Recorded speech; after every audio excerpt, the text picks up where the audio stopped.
The moment you stop reacting, you become the most dangerous person in the room. Not dangerous in the way they understand danger, not loud, not threatening, not forceful. Dangerous in the way a deep river is dangerous, not because it makes noise, but because you cannot see the bottom, because you cannot read it, because everything you throw into it disappears without the response you expected.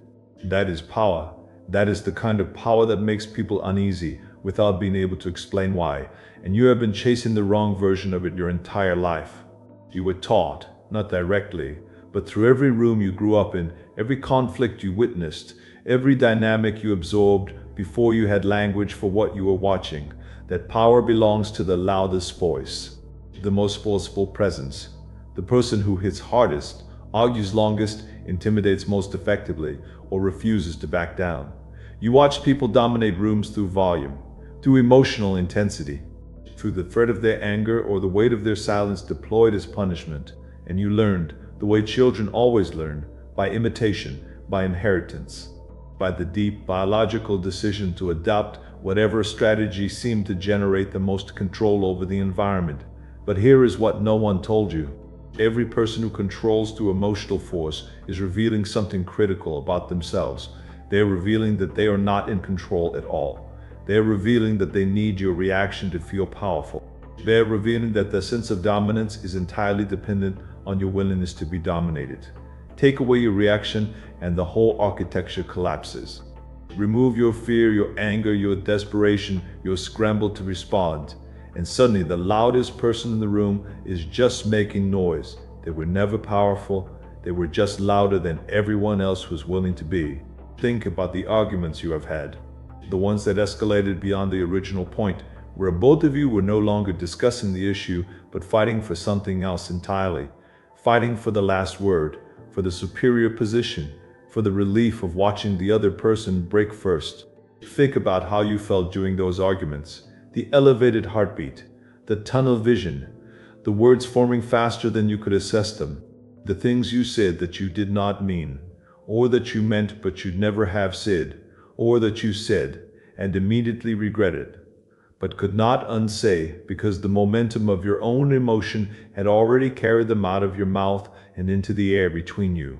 You were not in control. Your emotion was driving. You were a passenger, and the person sitting across from you, or on the other end of the phone, or on the other side of the message chain, they felt every second of that loss of control. They may not have been able to articulate it, but they felt it, the same way you feel it when someone stays calm while you are unraveling.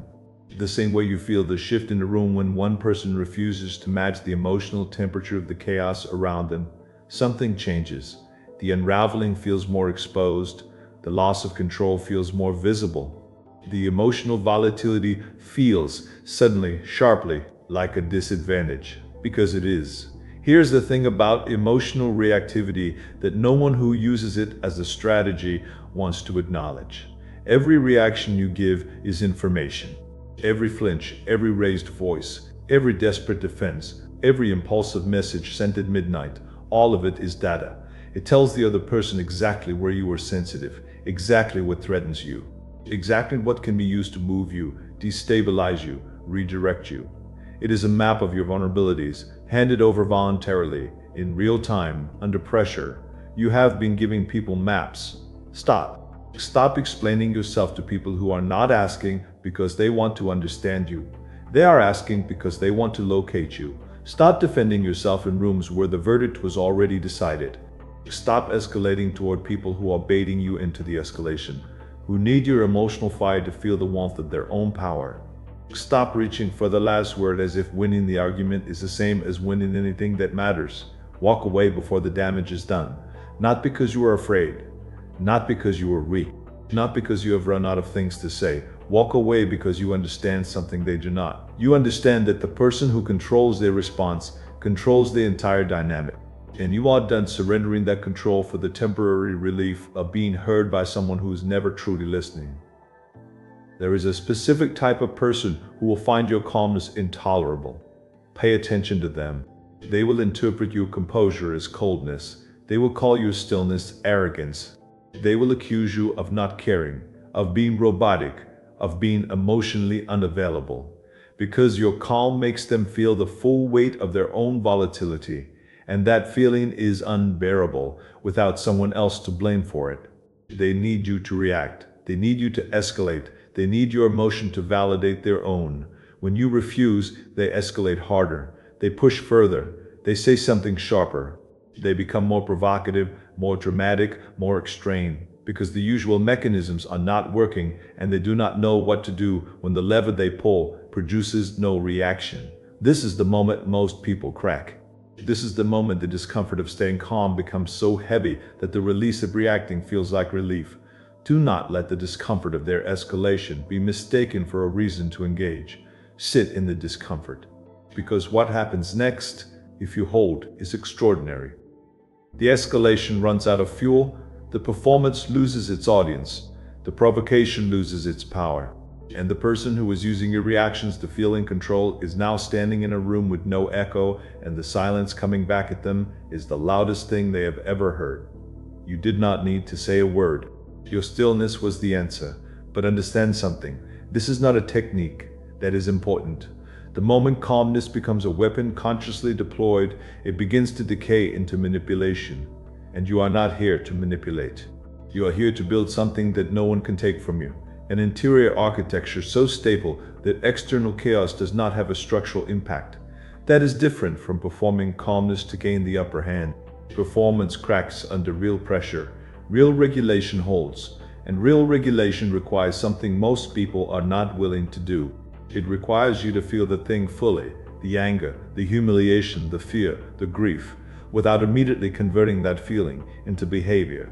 It requires you to sit between the feeling and the action, in that charged space that feels like holding fire in your hands, and to make a deliberate choice about what you do next, rather than simply reacting to the pressure of what you feel. That space, the space between stimulus and response, is where your power actually lives. Most people have never visited it. They feel the trigger and they fire. Automatically, without examination, without direction. The anger arrives and the words come. The fear arrives and the scrambling begins. The threat arrives and the defense mechanisms deploy. All of it instantaneous, all of it reflexive, all of it controlled by the emotion rather than by the person who is supposed to be in possession of the emotion. They do not own their emotions. Their emotions own them. And every person who has ever wanted power over you has understood this intuitively, even if they have never used the language of psychology to describe it. They found the trigger, they pressed it, and they watched you respond exactly as the trigger designed, over and over. Across months, across years, across conversations you told yourself were going to be different this time, until the pattern was so established that they did not even have to press the trigger anymore. Just being in the room with him was enough. Just seeing the name on the screen was enough. Just hearing the tone of voice was enough to initiate the cascade. You became predictable. And the predictable person is the easiest to manage. Think about the specific person who has the most power to destabilize you. Not the loudest. Not necessarily the most threatening. The one whose particular energy reaches inside your composure and dismantles it efficiently. The one who can say one sentence and shift your entire day. The one who can send one message and occupy your mind for hours with no further effort on their part.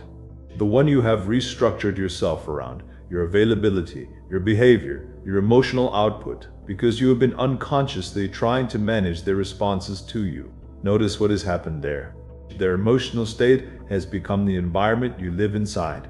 Their approval or disapproval is the weather system. Their mood is the gravity in the room.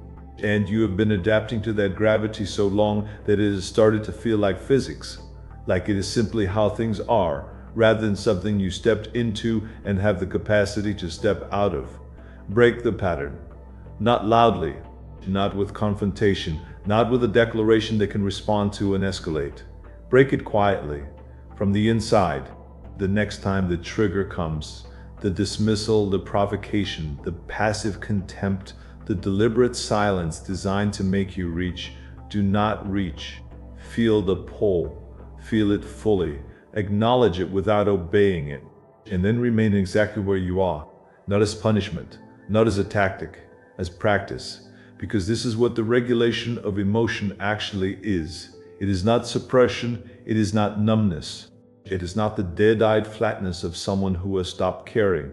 Real emotional regulation is presence, full, awake, feeling presence, paired with the refusal to be automated by what you feel.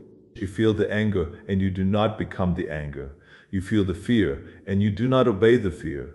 You feel the pull toward the familiar chaos and you recognize it for what it is, an old pattern asking to be repeated.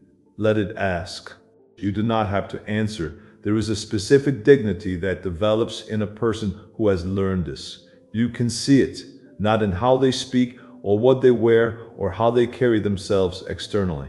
You see it in the quality of their stillness, in the way they do not fill silence with noise, in the way they listen without immediately preparing their rebuttal, in the way they can be challenged without contracting into defense, in the way they occupy a room not by taking up emotional space, but by needing so little external management that the room naturally reorganizes itself around their equilibrium. People trust that person, even when they cannot explain why, even when they are slightly unsettled by it, even when, and this is important, they try to destabilize that person and find that the usual tools do not work. The provocation lands and there's no wound to press. The comparison lands and there is no insecurity to exploit. The cold shoulder lands and there is no scrambling for reconciliation. And the person who was trying to destabilize you is suddenly face to face with their own strategy reflected back at them, producing nothing. They feel unseen. They feel unseen. They feel unseen. They feel, in a way they may not be able to articulate, slightly afraid, not because you threatened them, because they cannot locate you, and what they cannot locate, they cannot control. Understand this about the people who have the loudest need to control you. The need comes from fear, always. Beneath the aggression, beneath the manipulation, beneath the emotional leverage and the calculated coldness and the deliberate cruelty, there is a person who is terrified of what happens when they are not in control of the environment around them. Their emotional volatility is not strength. It is anxiety that has been allowed to run the entire operation. It is a nervous system that was never given the tools to regulate itself, expressing that dysregulation as dominance so that no one can see the fear underneath. You do not need to announce this. You do not need to weaponize the insight. You do not even need to feel sorry for them, though you might, quietly, when the anger settles. You only need to understand that their power over you was always conditional. It was conditional on your willingness to react. And you are choosing, beginning now in the particular quiet of this moment, to withdraw that willingness, not from a place of cold detachment, from a place of understanding, from a place of recognizing that every reaction you gave away was an act of self-dispossession. Every impulsive defense, every emotional outburst, every desperate attempt to make them understand what they were unwilling to understand, all of it cost you something. Not just the argument, not just the relationship. It cost you access to yourself. It cost you the grounded, steady, clear-eyed version of yourself that existed before the emotion took the wheel. That version is not gone. It is just waiting for you to stop feeding the chaos long enough to find it. Refuse to explain yourself to people who have already decided what you are. Let them have their version. Your character does not require their approval to be real. Let the misunderstanding sit without your desperate correction. Let the silence exist without your compulsive attempt to fill it with justification.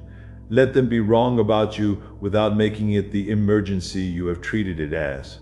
Protect your peace with the same ferocity you have been using to defend your pride, because your pride is not the thing worth protecting.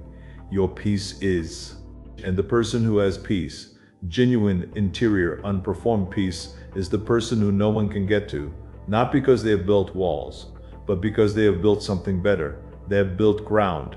Solid, unhurried, unmovable, internal ground. And when you are standing on solid ground, someone else's chaos is simply weather. You can acknowledge it without being swept away in it. You can witness the storm without becoming part of it. That is what calmness actually is. Not absence of feeling, not distance, not the cold performance of someone who has decided that emotion is weakness and so has cut themselves off from the full range of human experience. That is not regulation, that is amputation. And amputated people are not powerful.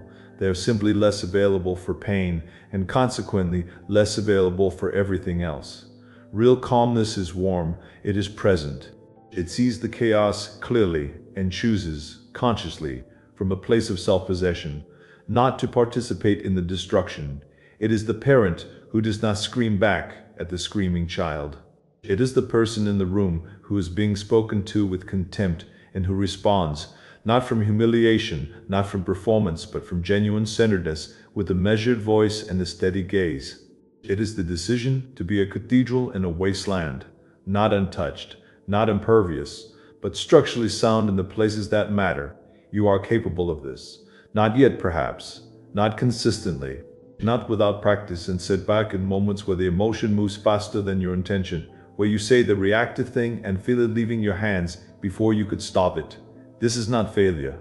This is the uneven territory of genuine development, where the progress is real but not linear, where the skill is being built in the same environment where it is being tested.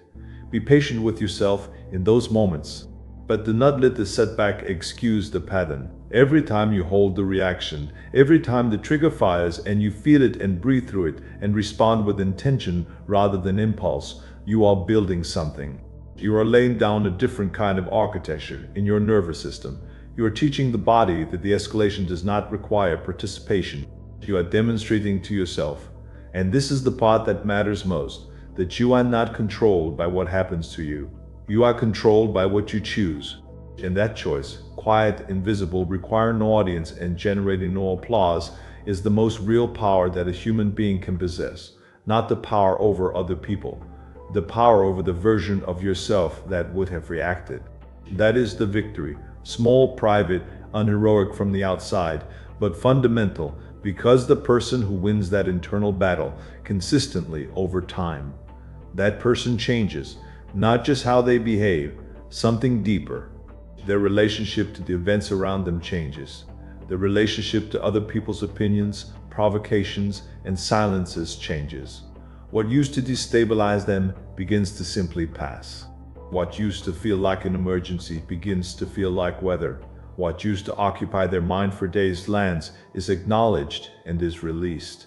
They become harder to wound, not because they stopped feeling, but because they stopped outsourcing the management of their inner state to the behavior of other people. That is the quiet revolution. That is what calmness is actually building toward. Not a personality, not an image. A relationship with yourself so stable, so grounded, so genuinely yours, that nothing outside of you has the power to determine who you are in the moment. This is what people sense in you when you have done this work. They cannot name it. They call it confidence, or presence, or authority. They say you seem different. They say there is something about you. What they are actually sensing is the absence of desperation, the absence of the constant, low-level scrambling that most people carry through every room. The need to be received well, to manage impressions, to defend the self against any threat to its image. When that is gone, something else is visible in its place. Something still, something that does not require their confirmation. Something that was there all along, underneath the noise. Be that. Not loudly, not as a performance to be witnessed and validated. Just quietly, consistently, in the decisions that no one sees. In the message you choose not to send. In the argument you choose not to finish. In the silence you sit in long enough for the chaos to pass without your participation. In the steady breath before you speak. In the choice to remain yourself when everything around you is trying to make you someone else. That steadiness is not passivity. It is the deepest form of presence. And the calmest person in the room is always, always the one the room is actually built around. You just have to stop competing for the loudest voice long enough to realize it.